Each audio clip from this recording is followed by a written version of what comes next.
सबसे बड़ी खबर, भारत ने अमेरिकी राजदूतावास के प्रभारी के समक्ष सैन फ्रांसिस्को स्थित अपने महावाणिज्य दूतावास पर तोड़फोड़ की घटनाओं पर कड़ा विरोध दर्ज किया है।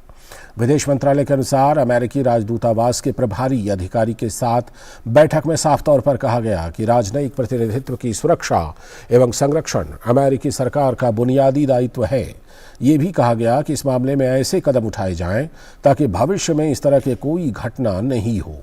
विदेश मंत्रालय के मुताबिक वॉशिंगटन में भारतीय राजदूतावास ने अमेरिकी विदेश विभाग को भारत की इन्हीं चिंताओं से अवगत कराया और अपना दायित्व निभाने को कहा। सैन फ्रांसिस्को में कल खालिस्तान समर्थक लोगों के एक उग्र समूह ने भारतीय महावाणिज्य दूतावास के भवन पर हमला किया था और तोड़फोड़ की थी।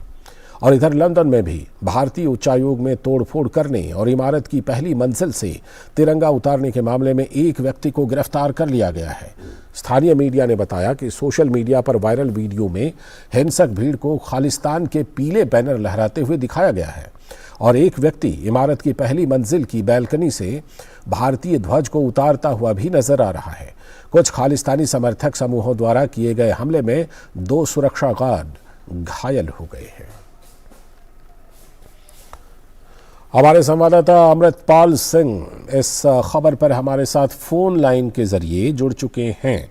अमृत, सबसे पहले विदेश मंत्रालय ने जो इन दोनों घटनाओं पर जानकारी दी है, लंदन की भी और सैन फ्रांसिस्को की भी, तो इन दोनों घटनाओं पर विदेश मंत्रालय ने क्या कुछ खास कहा है? जो बातें हमने बताई हैं, औपचारिक तौर पर दोनों जगहों पर यह चिंता जता दी गई है, विरोध दर्ज कराया गया है भारत के द्वारा। अमृत जी बिल्कुल। एक तो कल वाला जो इंसिडेंट था लंदन वाला, उसमें लंदन हाई कमीशन जो भारतीय उच्चायोग है लंदन में, उसमें जो इंसिडेंट हुआ उस पर भारत ने देर रात जो उनके डेप्यूटी हाई कमिश्नर हैं क्रिस्टीना स्कॉट, उनको तलब किया था और एक स्ट्रांग प्रोटेस्ट लॉन्च की थी और कहा था कि भारत इसको कंप्लीट इंडिफरेंस देखता है ब्रिटिश सिक्योरिटी अथॉरिटीज के द्वारा और भारत ये एक्सपेक्ट करता है कि जो इसके परपेट्रेटर्स हैं, इस जो दोषी हैं, उनको आइडेंटिफाई किया जाएगा, अरेस्ट किया जाएगा और प्रोसिक्यूट किया जाएगा।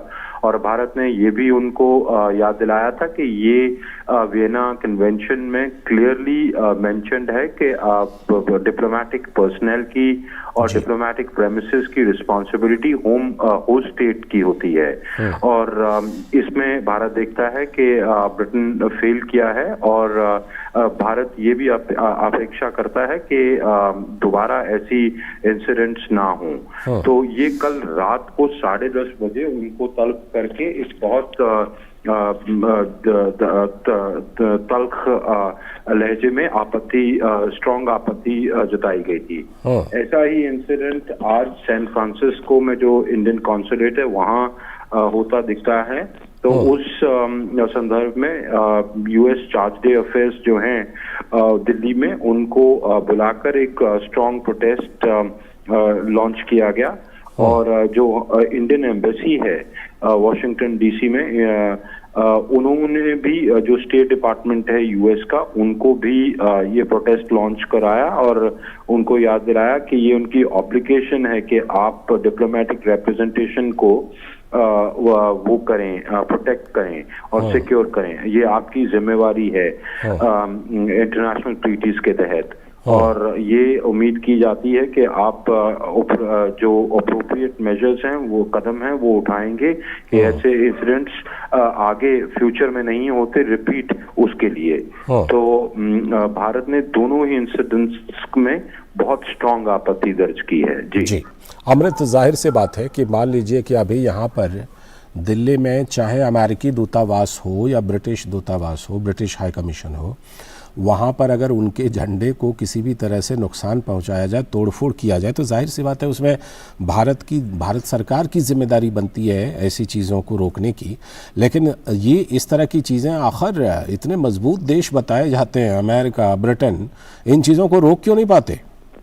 तो देखिए, क्लियरली सिक्योरिटी लैप्स है अब आज क्या हुआ, आज दोपहर में कुछ लोग प्रोटेस्ट किए ब्रिटिश हाई कमीशन का जो दफ्तर का जो प्रॉपर्टी है यहाँ ब्रिटिश हाई कमीशन है चाणक्यपुरी में दिल्ली में, उसके बाहर। ठीक है, प्रोटेस्ट करना किसी का भी लोकतांत्रिक हक है, वो सामान्य सी बात, डेमोक्रेटिक हक है। पर दिल्ली पुलिस की जिम्मेवारी है जो दिल्ली क्षेत्र की सिक्योरिटी देखती है, तो उन्होंने उनको रोका और उनको राउंड अप किया और वहां से हटाया। तो इस तरह वहां पर भी पहले भी इस तरह की इंग्लैंड में, कनाडा में, ऑस्ट्रेलिया में ऐसी मार्चेस होती नहीं हैं सिक्स फॉर जस्टिस वगैरह की। ठीक है, वहां पर किसी को लगता है तो वो अपनी मार्च, साइलेंट मार्च निकालने पर वैंडलिज्म की करना, तोड़फोड़ करना, डिप्लोमेटिक मिशन के अंदर एंटर कर जाना, फ्लैग की बेअदबी करना, निरादरी करना, ये तो कंप्लीटली उनके लॉ के खिलाफ भी है। तो ये तो कंप्लीटली उनकी जिम्मेवारी बनती है उनके डोमेस्टिक लॉज के अंडर।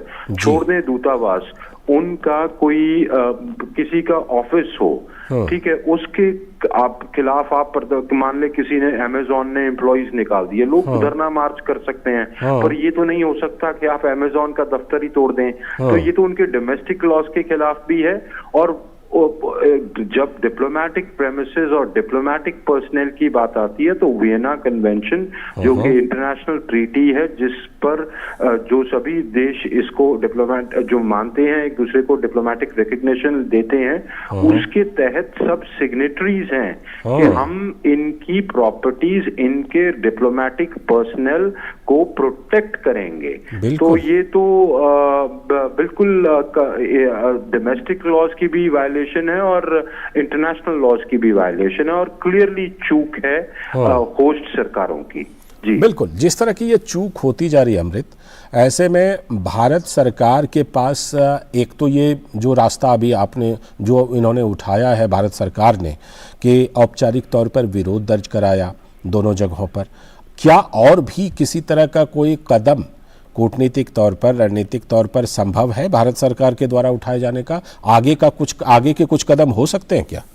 देखिए, डिप्लोमेसी में क्या होता है कि आप रेसिप्रोकेट करते हैं और आप जब आप स्ट्रॉन्ग प्रोटेस्ट्स लॉन्च करते हैं, अब आप उनके जो टॉप डिप्लोमेट्स हैं उनको तलब करते हैं यहाँ अपनी कैपिटल में, या आपकी जो एम्बेसीज हैं वहाँ उनके विदेश मंत्रालयों को कांटेक्ट करके वो करते हैं, तो ये एक बहुत ही स्ट्रॉन्ग सिग्नल जाता है। कल जैसे ही ये हुआ, आप देखें एलेक्स जो उनके ब्रिटिश हाई कमिश्नर इंडिया में हैं, उनका उसके तुरंत बाद एक ट्वीट आता है और कहा जाता है कि ये काफी डिस्ग्रेसफुल इंसिडेंट्स हैं और वो उन्होंने कहा कि आई कंडेम देम, मैं कड़ी निंदा करता हूँ। तो इसका उन कैपिटल्स में बड़ा स्ट्रॉन्ग व्यू लिया जाता है। अब आगे का स्थिति बहुत खराब होती है तो कई रास्ते हैं। आप अगर किसी देश को लगता है कि उसके पर्सनल वहाँ प्रोटेक्टेड नहीं है, बहुत स्थिति हाथ से निकल गई है, जैसे तालिबान के बाद काबुल में तालिबान के टेक ओवर के बाद भारत को लगा कि ठीक है आप इवैक्यूएट ही कर दें, आप डिप्लोमेटिक प्रेमिसेस छोड़ ही दें, पर वो सब कदम एक्सट्रीम सिचुएशंस में उठाए जाते हैं।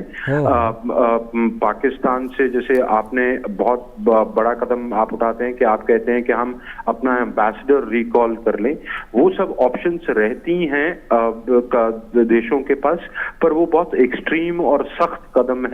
जनरली देखा जाता है कि क्या होस्ट देश इस पर लॉ एंड ऑर्डर पर रिएक्ट कर रहा है और उनको प्रोसिक्यूट कर रहा है, वैसी कार्रवाई कर रहा है, और वो दबाव बनाया जाता है डिप्लोमेटिकली उनको एक्ट करने के लिए और उनकी सुरक्षा, अपने जो राजदूत हैं और अपनी जो आपकी डिप्लोमेटिक मिशंस हैं उनकी सुरक्षा के लिए उनसे उनकी लोकल अथॉरिटीज से मिलके।